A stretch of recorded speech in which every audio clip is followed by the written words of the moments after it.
before the plague of man washed over the galactic arena. My family plowed the violet tides of the infinite gulfs of space. Ours was the way of the enslaver. We followed the creed of the butcher, the breaker, the ever-present conqueror. Our fleets were legion. Our shadows cast tread into the hearts of those worlds over which we passed. We poured 1 billion souls into the pit of our blessed mother Gamora. Gamora, that once hallowed, sacred world of power, controlled now by degenerates, fools, and fraudsters. They too will come to know me well, though they wish they hadn't. Indulge me. Let me tell you of my namesake's first conquest.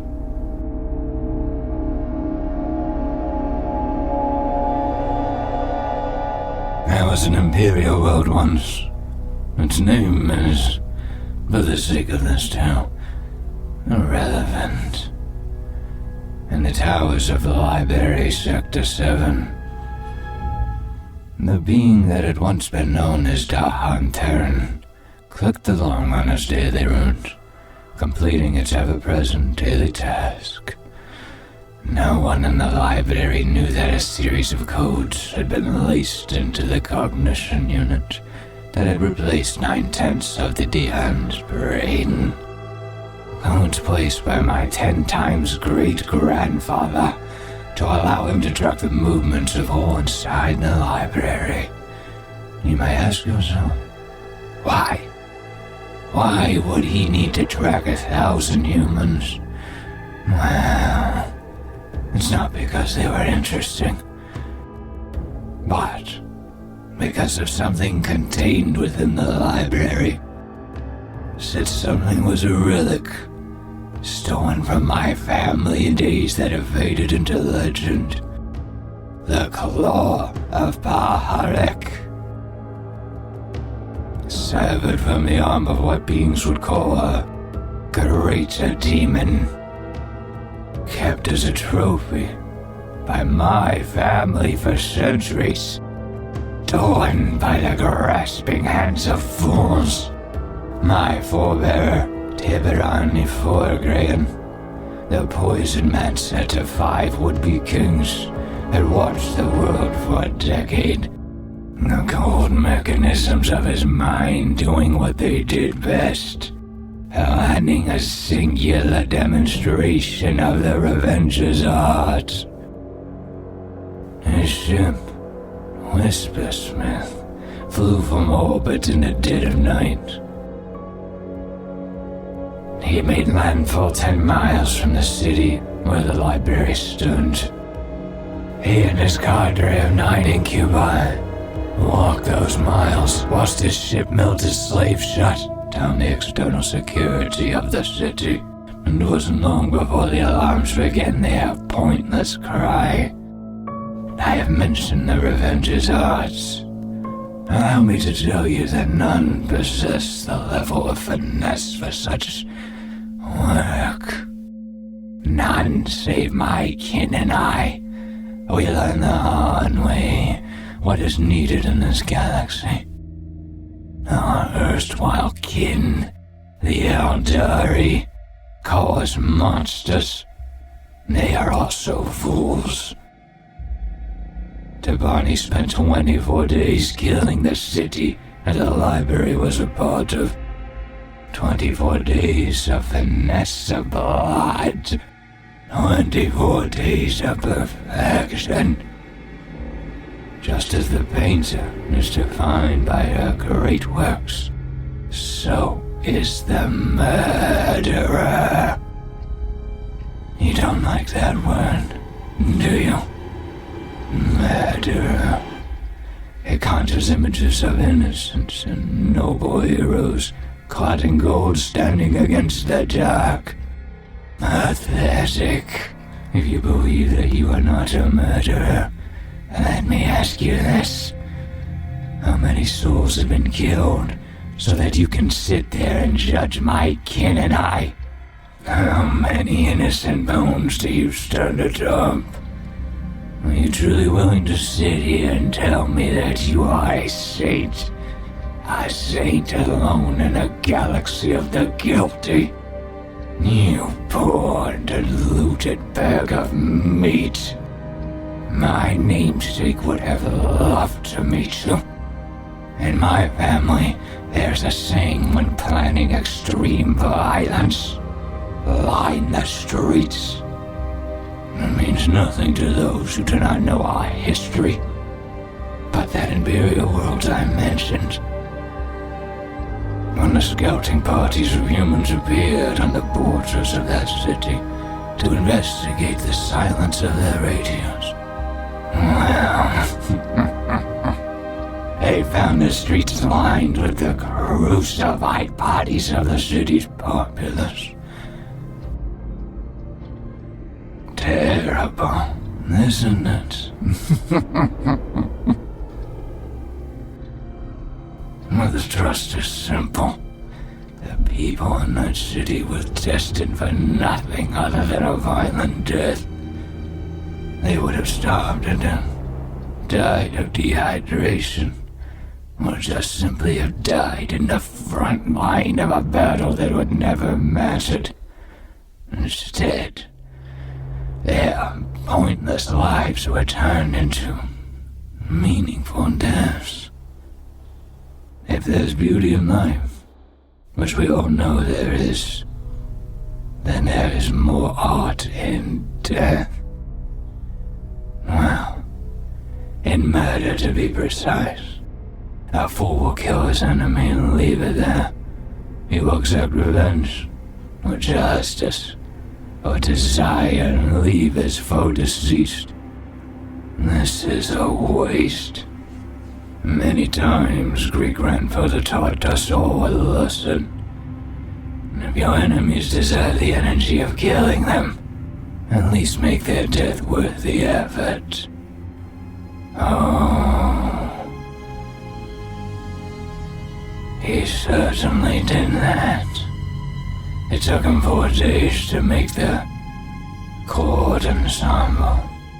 Humans have a very particular series of vocal cords, which evolved in a very particular way.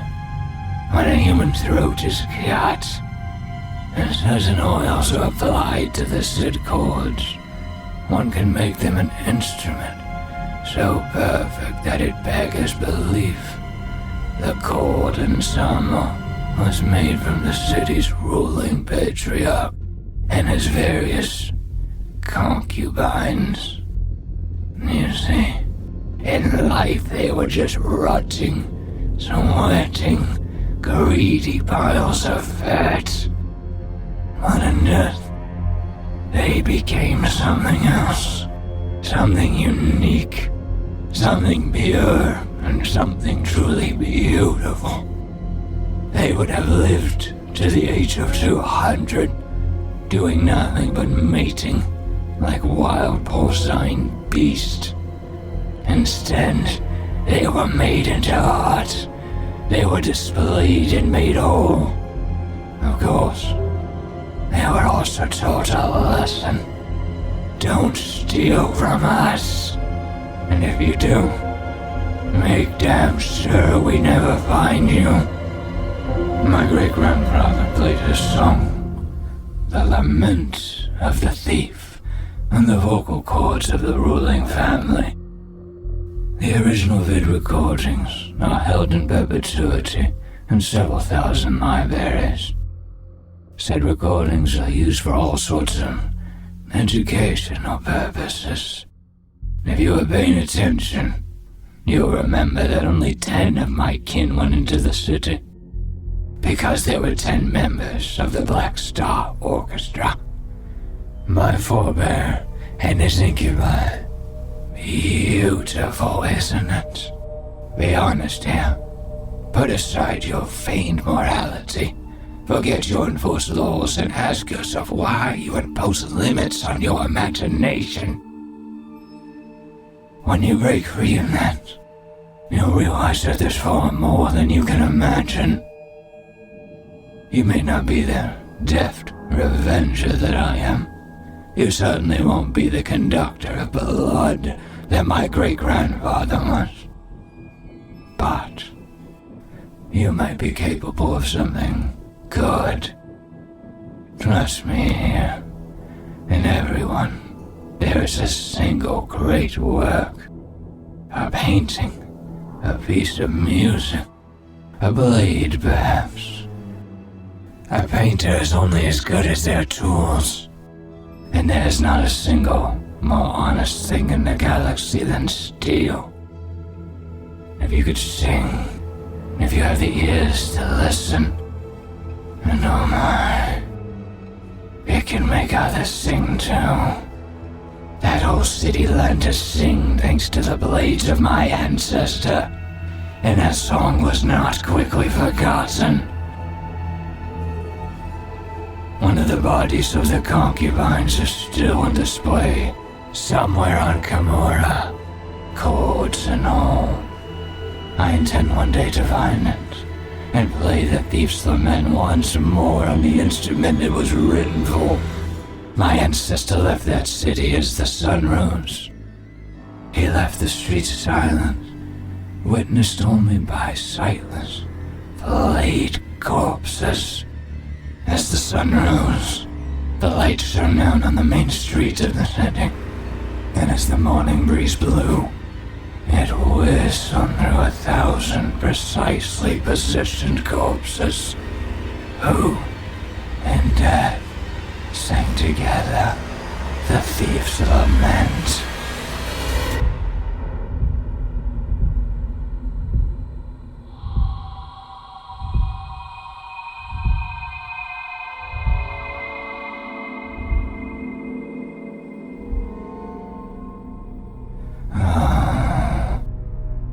He got the claw back.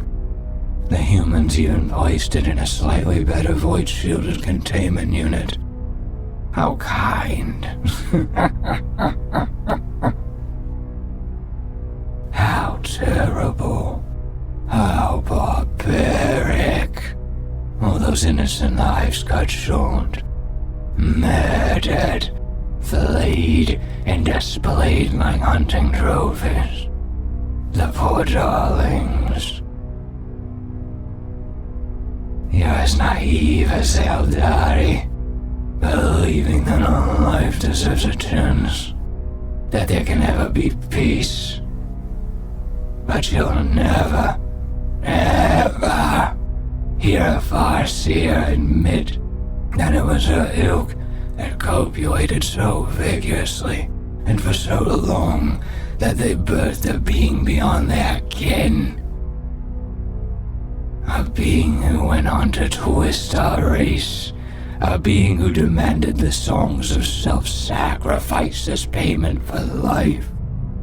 I admit, most of my kind are Slaneshi whores, who are good for nothing beyond pleasure and pride. But do not think us all alike. Assuming you know your enemy is the fastest way to destruction, as is not knowing your enemy. My kind learned that young.